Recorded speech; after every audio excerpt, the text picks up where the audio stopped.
warahmatullahi wabarakatuh. Bismillah, alhamdulillah, wassalatu wassalamu ala rasulillah Sayyidina wa maulana Muhammad ibn Abdullah. Asyhadu an la ilaha illallah wahdahu la syarika lah wa asyhadu anna Muhammadan abduhu wa rasuluh. Allahumma shalli ala sayyidina Muhammad wa ala ali sayyidina Muhammad. Subhanaka la ilma lana illa ma 'allamtana innaka antal alimul hakim. Ma'asyiral muslimin rahimakumullah. Waktu terus berjalan dan pada hari ini tidak terasa kita telah memasuki pertengahan bulan Sya'ban.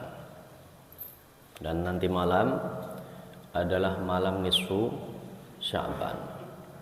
Malam nisfu Sya'ban ini banyak dijelaskan, diterangkan di dalam kitab-kitab hadis, kitab-kitab musnad, kitab sunan. Banyak diriwayatkan oleh para salaf kita. Di antaranya dikutip dari Imam Syafi'i, inna du'a yustajabu fi khamsi layalin. Sesungguhnya doa apabila dipanjatkan di 5 malam maka akan dikabulkan oleh Allah Subhanahu wa taala. Yang pertama, fi lailatul jum'ah. Apabila kita berdoa memohon kepada Allah di malam Jumat, maka itu akan dikabulkan oleh Allah. Yang kedua, wa lailatul adha wa lailatul fitri. Yang kedua, apabila kita berdoa minta kepada Allah di malam Idul Adha, maka akan dikabulkan oleh Allah, dan malam Idul Fitri juga akan dikabulkan oleh Allah. Dan yang terakhir, wa lailatin nisfi min Sya'ban. Apabila kita berdoa minta kepada Allah di malam nisfu Sya'ban, akan dikabulkan oleh Allah. Itu adalah malam-malam yang harusnya kita jaga. Malam Jumat, malam Idul Adha, malam Idul Fitri. Jangan di malam-malam hari raya itu malah melakukan hal-hal yang di situ dimurkai oleh Allah Subhanahu wa taala. Dikuatkan di dalam riwayat yang lain, barang siapa yang menghidupkan 2 malam, malam Idul Adha, malam Idul Fitri, maka hatinya tidak akan mati hina tamutul qulub, di mana waktu nanti saat tiba waktunya hati manusia itu pada mati. Kalau kita bisa menghidupkan malam Idul Adha, malam Idul Fitri, entah dengan sholat 2 rakaat, entah dengan membaca Al-Quran 15 menit, 30 menit, semampunya, maka Allah akan jaga hati kita tetap hidup. Di mana di akhir zaman nanti akan mati hatinya manusia. Hati itu kalau mati sudah musibah yang paling besar. Imam Hasan Al-Basri mengatakan, musibah yang paling besar bukan matinya keluargamu, orang-orang dekatmu, bukan, tapi matinya hatimu dari takut kepada Allah Subhanahu wa taala. Itu adalah musibah yang paling besar. Orang kalau hatinya mati itu sudah susah menerima nasihat. Dia tidak akan mendapatkan hidayah dari Allah, tidak akan mendapatkan petunjuk dari Allah. Merasa apa yang dia lakukan sudah benar, padahal dia semakin jauh dari Allah Subhanahu wa taala. Ma'asyiral muslimin rahimakumullah. Malam nisfu Sya'ban. Di dalam riwayat yang lain dikatakan, idza kana lailatun nisfi min Sya'ban, apabila telah tiba malam nisfu Sya'ban, nada munadin hal mim mustaghfirin fa'aghfirullah. Apabila telah tiba malam nisfu Sya'ban, maka akan ada malaikat yang menyeru, menyampaikan pesan dari Allah, hal min mustaghfirin. Adakah di malam ini orang-orang yang minta ampun kepada Allah? Maka dia akan mendapatkan ampunan dari Allah. Hal min sa'irin fa'u'tiyahu. Adakah orang yang meminta kepada Allah? Maka akan aku beri. Nah, itu seruan dari malaikat. Jangan disia-siakan. Kalau hari-hari biasa doa tetap dikabulkan, akan tetapi banyak syaratnya.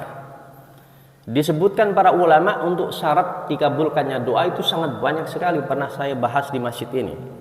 Tetapi kalau malam-malam istimewa, malam Jum'ah, malam nisfu Sya'ban, malam Idul Fitri, Idul Adha, itu syaratnya cuma dua: tidak menyekutukan Allah dan bukan termasuk orang yang saling bermusuhan. Di dalam hadis sudah dijelaskan, yattali'ullahu ila khalqih fi lailatin nisfi min Sya'ban. Di malam nisfu Sya'ban itu Allah melihat hamba-hambanya. Siapa ini yang berdoa? Siapa ini yang meminta? Siapa ini yang sholat, yang bermunajat? Fayaghfiru li jami'i khalqihi illa li musyrikin aw musyahin. Maka semuanya akan mendapatkan ampunan dari Allah Subhanahu wa taala kecuali dua macam manusia. Dia yang pertama adalah yang menyekutukan Allah. Meskipun dia itu bermunajat, minta kepada Allah, berdoa, menangis darah, tapi dia masih menyekutukan Allah, ya percuma saja. Meskipun dia berdoa di depan Ka'bah, masih menyekutukan Allah, masih senang ke dukun, masih senang ke tukang ramal dan lain sebagainya, demi jabatan, demi kekayaan, menyekutukan Allah, doanya tidak akan dikabulkan oleh Allah, dan dosanya tidak akan diampuni oleh Allah kecuali dia bertaubat. Au musyahin, dan manusia macam kedua adalah dia yang punya permusuhan terhadap orang lain. Jadi bersihkan hati kita. Kira-kira saat ini kita jengkel sama siapa ini? Jengkel sama si fulan, jengkel sama si A, si B, siapapun dia.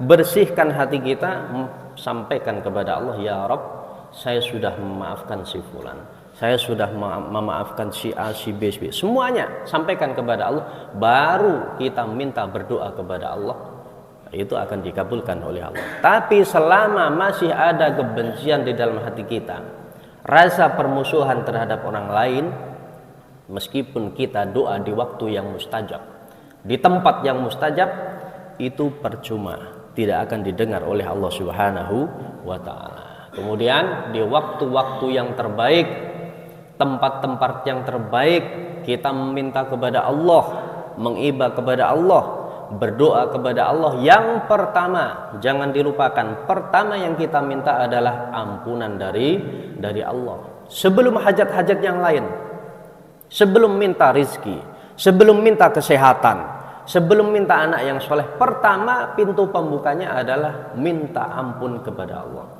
Sebenarnya apabila seseorang itu sudah diampuni oleh Allah, maka apa-apa yang menjadi keperluannya dunia dan akhirat itu sudah dicukupi oleh Allah. Sebenarnya seperti itu. Jadi di saat berdoa, minta ampun dulu, akui semua dosa kesalahan kita, yang disengaja maupun yang tidak disengaja, yang sudah lupa maupun yang sudah ingat. Diingat-ingat 15 tahun yang lalu, saat masih muda, saat masih remaja, saat masih sekolah, saat masih belum dapat hidayah. Nah itu, minta ampun kepada Allah. Setelah semuanya kita minta ampun kepada Allah, baru kita kemukakan hajat keperluan kita kepada Allah, hajat dunia dan hajat akhirat. Malam nanti bermunajat kepada Allah, karena langit dibuka seluas-luasnya, dikabulkan oleh Allah doa-doa kita. Hajat apapun, rizki, kesehatan, yang masih jomblo minta jodoh yang solihah, yang soleh, panjatkan nanti malam nisfu Sya'ban, di mana apabila seorang hamba di situ berdoa minta kepada Allah di malam nisfu Sya'ban, maka Allah akan mengabulkan doa-doanya dengan syarat dia tidak menyekutukan Allah, dengan syarat dia bukan orang yang sedang bermusuhan. Semoga Allah Subhanahu wa taala berikan kita kekuatan untuk menghidupkan malam nisfu Sya'ban sesuai dengan kemampuan kita, dan Allah semoga ijabah doa-doa kita semua, amin ya rabbal alamin. Demikian, wal afu minkum, wassalamualaikum warahmatullahi wabarakatuh.